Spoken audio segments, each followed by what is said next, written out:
Last 2 video में हमने देखा कि हम वो कौन से एक्सरसाइजेज हैं जिसे करके अपने घुटनों को सेहतमंद रख सकते हैं, बैक पेन में रिलीफ पा सकते हैं। लेकिन जो इसका रूट कॉज होता है, घुटनों में दर्द, बैक पेन या किसी भी जॉइंट पेन होना, वो होता है कमज़ोर हड्डियों की वजह से।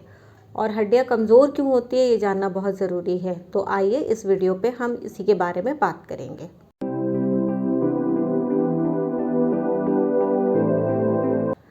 हड्डियाँ कमज़ोर होने का कारण होता है मेनली आपकी डाइट में कैल्शियम वगैरह की डेफिशिएंसी, एक्सरसाइज का ना होना और गलत पोस्चर का।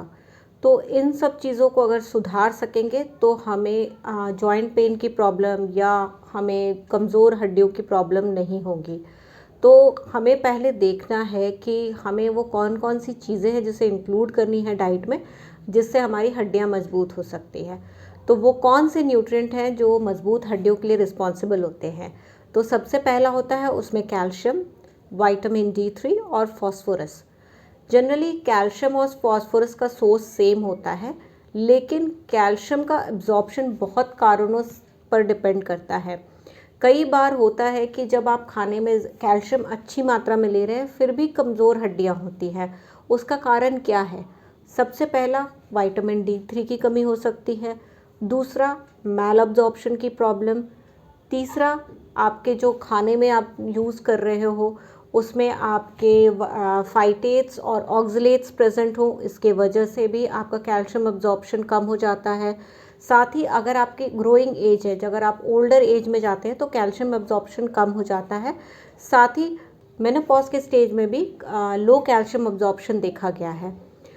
इसी तरह से कैल्शियम अब्जॉर्प्शन बढ़ता कब है? तो ये आपका कैल्शियम अब्जॉर्प्शन, अगर बॉडी में कैल्शियम की डिफिशिएंसी है तो बॉडी कैल्शियम ज़्यादा से ज़्यादा अब्जॉर्ब करने की कोशिश करता है। अगर आपके खाने में मिल्क प्रोटीन है, मिल्क है, तो कैल्शियम का अब्जॉर्प्शन बढ़ जाता है। साथ ही जिस समय जो प्रेग्नेंट लेडीज़ होती हैं, जो बच्चों को फीड करा रही होती हैं, ब्रेस्ट फीडिंग लेडीज़ होती हैं, उसमें कैल्शियम अब्जॉर्प्शन ज़्यादा होता है। आइए देखते हैं वो कौन सी चीज़ें हैं जिसमें कैल्शियम बहुत अच्छी मात्रा में पाया जाता है। सबसे पहला होता है मिल्क एंड मिल्क प्रोडक्ट्स, दूसरा होता है अनाज। अनाज में भी मोस्टली रागी और चौलाई में कैल्शियम की मात्रा बहुत अच्छे से पाई जाती है। इसके अलावा दाल में होता है, नट्स में होता है और लीफी वेजिटेबल्स में होता है। लेकिन जैसा मैंने कि पहले बताया कि फाइटेट्स और ऑक्सलेट्स, ये दो ऐसी चीज़ें हैं जो कि आपके अनाज में और आपके दालों में और पत्तेदार सब्जियों में प्रेजेंट होती हैं, तो इससे कैल्शियम अब्जॉर्प्शन थोड़ा कम हो जाता है। तो अगर आप ये सोच रहे हैं कि आप डाइट में मिल्क नहीं ले रहे हैं, सिर्फ पत्तेदार सब्जी ले रहे हैं, तो हमें ध्यान रखना है उसमें बायो अवेलेबिलिटी कैल्शियम की कम होती है। तो ध्यान रखें कि खाने में मिल्क और मिल्क प्रोडक्ट्स, जो डेयरी प्रोडक्ट्स होता है, उसको ज़रूर इंक्लूड करें। आपको साथ ही ये भी ध्यान रखना है कि अगर आपको विटामिन D की डेफिशिएंसी है तो विटामिन D के सप्लीमेंट्स ज़रूर लें। मॉर्निंग या इवनिंग सनलाइट में अपने स्किन को थोड़ी देर, लगभग आधे घंटे 45 मिनट ज़रूर एक्सपोज करें, ताकि बॉडी में विटामिन D3 बने और आपका कैल्शियम अब्जॉर्प्शन बढ़े, जिससे आपकी हड्डियाँ मजबूत हो, जिससे फर्दर आपको जॉइंट पेन, बैक पेन वगैरह की इश्यूज़ ना आए।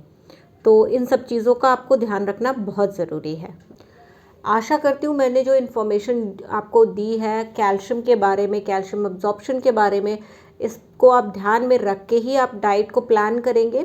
साथ में ही अगर आपको जॉइंट पेन है, घुटनों का दर्द है और बैक पेन है, तो आप एक्सरसाइजेस ज़रूर करेंगे। अगर आपकी कोई क्वेरी है, आप कुछ सवाल पूछना चाहते हैं, तो आप उसे हमें कमेंट सेक्शन पर लिख सकते हैं या आप हमें मेल भी कर सकते हैं। मैं उसे रिवर्ट करने की पूरी कोशिश करूँगी। अगली वीडियो पे फिर मिलूंगी आपसे कोई नई जानकारी के साथ। तब तक के लिए नमस्कार।